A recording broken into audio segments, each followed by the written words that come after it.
आज बिना हेलमेट के बल्लेबाजी करने के लिए नितिन यहाँ पर, लेकिन ये क्रिकेट के लिहाज से सही नहीं और तेज गेंदबाज पर बिना हेलमेट के बल्लेबाजी आसान होती नहीं है। गेंद को खेला है बैकवर्ड, इसका लेग 30 गज की रेखा पर मौजूद, जब तक वो क्षेत्र रक्षण करता है आसानी के साथ बड़े आराम से बहुत अच्छी फील्डिंग कर रहे हैं बागपत के बच्चे मैदान पर।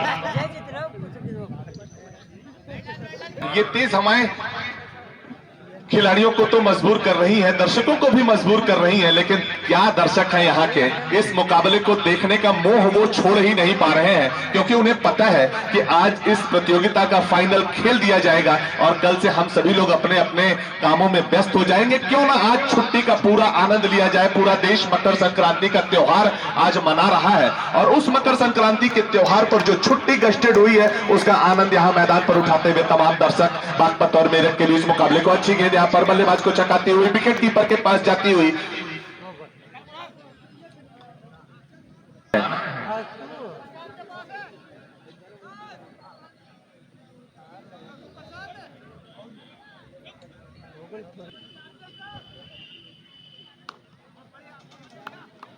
अच्छी गेंद के साथ शुरुआत यहां पर। और मैं हेलमेट की चर्चा कर रहा था मनीष जी, मैं इस पक्ष में कतई नहीं होता हूं कि तेज गेंदबाजी पर, हालांकि स्पिन गेंदबाजी पर कैप लगा करके बहुत सारे मैचों में अब बल्लेबाजी चलती है, लेकिन आईसीसी अब बहुत सख्त रवैये अपनाती है और तमाम ऐसे इक्विपमेंट हैं हेलमेट से अंदरूनी किनारा लेकर के फाइन लेग का एरिया 30 गज पर नमन के रूप में मौजूद, जब तक वो क्षेत्र रक्षण करे रन बनाने का मौका नहीं। अभी हाल ही में हमने ऑस्ट्रेलियाई क्रिकेटर ह्यूज को तेज गेंद पर हेलमेट लगाने के बावजूद उनके गर्दन पर जाकर के वो गेंद लगी थी, जिसकी वजह से वो कोमा में चले गए। बाद में 4-5 दिनों के बाद बहुत सारी फैसिलिटीज होने के बाद भी उन्हें मौत का सामना करना पड़ा था। हम सभी लोग चार्ली ग्रिफिथ जो 60-70 के दशक में नारी कॉन्ट्रैक्टर को भारतीय टीम के कप्तान को चोट लगी थी उसे कैसे भूल सकते हैं। रमन लांबा जो कि सिली पॉइंट पर फील्डिंग कर रहे थे, उनको वो गेंद लगी थी श्रीलंका ए के साथ मुकाबले में, रमन लांबा का जो है इंतकाल हो गया था मैदान पर ही। उन सब चीजों को भुलाया नहीं जा सकता। क्रिकेट में जो इक्विपमेंट आपको मिले हुए हैं उसका आप इस्तेमाल जरूर करिए। सचिन की गेंद का सामना करने के लिए यहाँ पर गेंद को खेला है कवर ड्राइव के रूप में, उसके पीछे कुणाल मौजूद, जब तक वो क्षेत्र रक्षण करे बल्लेबाजों के पास मौका 1 रन बनाने का और इस 1 रन के साथ स्कोर में इजाफा। 30 रनों के योग पर पाली के 8वें ओवर में बहुत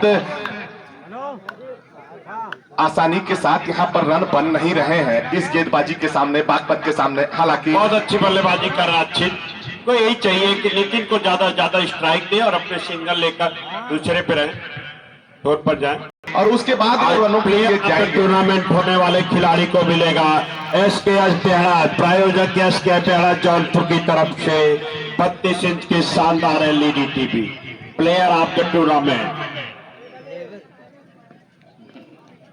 इसमें कुणाल बहुत आगे चल रहे हैं। कुणाल गेंदबाजी की तैयारी और पहली गेंद अक्षित के लिए गेंद को खेला है। हालांकि वहां पर अली मलिक के रूप में एकदम नजदीक दिखाई दे रहा था गली का क्षेत्र, 30 गज सीमा रेखा के अंदर एकदम बहुत नजदीक, रन बनाने का कोई भी मौका नहीं, जोखिम लेने की जरूरत नहीं है यहाँ पर। और पहले निगाहों को जमाना होगा, पैर वहां पर टिकाने होंगे, उसके बाद रनों के लिए जाना होगा। गेंद को कट करने का प्रयास, वहां पर खिलाड़ी मौजूद, रन के लिए जाएंगे नहीं। हालांकि नॉन स्ट्राइक पर नितिन चहलकदमी करते हुए आगे की तरफ निकले थे, लेकिन जैसे ही देखा कि 30 गज सीमा रेखा पर थर्ड स्लिप के क्षेत्र में गेंद को पकड़ लिया गया है, वापस चहलकदमी करते हुए अपने घेरे में चले आए। और कुणाल इस ओवर में अभी तक 2 गेंदें जो उन्होंने डाली हैं उस पर रन खर्च किया नहीं है। एक बार फिर से कुणाल अक्षित के लिए गेंद को खेला, वहां पर अली मलिक मौजूद। नितिन को मालूम होना चाहिए कि अगर हम इस ग्राउंड पिच पर 19 ओवर जो हमें दिए गए पहली पारी में खेलते तो 2 ऐसे मौके आएंगे जब हम 25-25 रन मारकर टीम के स्कोर को जंप करा सकते हैं, लेकिन पूरा ओवर खेलना बहुत जरूरी है।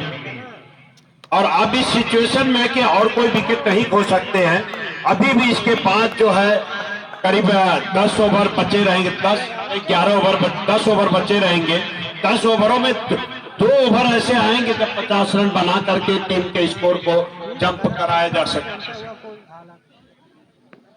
कुणाल एक बार फिर से बैक टू द बॉलर खेलने का प्रयास। पैनिक नहीं होना है, भले रन नहीं आए हैं लेकिन विकेट सुरक्षित रखते हैं और नितिन जैसा बल्लेबाज पिच पर रहेगा कभी भी 2 ओवर में 50 रन बनाकर टीम के स्कोर को जंप करा देंगे। लेकिन बागपत इंडियन इस समय शानदार प्रदर्शन करते हुए बहुत अच्छा साथ दे रहा है अक्षित मलिक।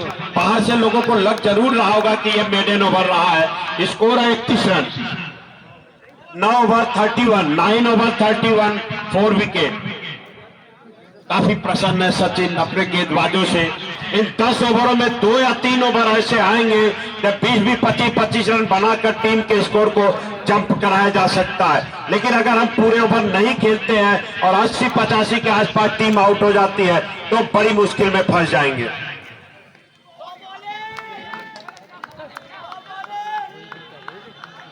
दबाव बनाने का प्रयास यहाँ पर। पिछला ओवर कुणाल का मैडन रहा था और किसी भी गेंदबाज के द्वारा इस तरीके के फॉर्मेट में यदि मैडन ओवर निकाला जाता है तो किसी बल्लेबाज के बनाए गए 20 रनों के बराबर वो हो जाता है। और यहाँ पर अपनी टीम के लिए लगभग 20 रन बचाते हुए दिखाई दे रहे हैं कुणाल। और कुणाल को चाहे जिस क्षेत्र में आप देखिए मैदान पर, यदि वो क्षेत्र रक्षण कर रहे हो तो शानदार क्षेत्र रक्षण करते हैं, गेंदबाजी के लिए जाते हैं तो विकेट निकालते हैं। और जब बल्लेबाजी कल उनकी देखी हमने, क्या शानदार बल्लेबाजी, बहुत ही दर्शनीय स्ट्रोक उनके बल्ले से निकल रहे थे, चाहे वो चौके के लिए रहे हो या छक्के के लिए। और यहाँ पर एक बार फिर से जोरदार अपील। लेकिन स्टंप के बाहर पिच हुई थी, जब मिडिल पर पिच होकर बाहर निकल लेंगे, अंपायर ने पिचिंग लाइन के बाहर इशारा किया।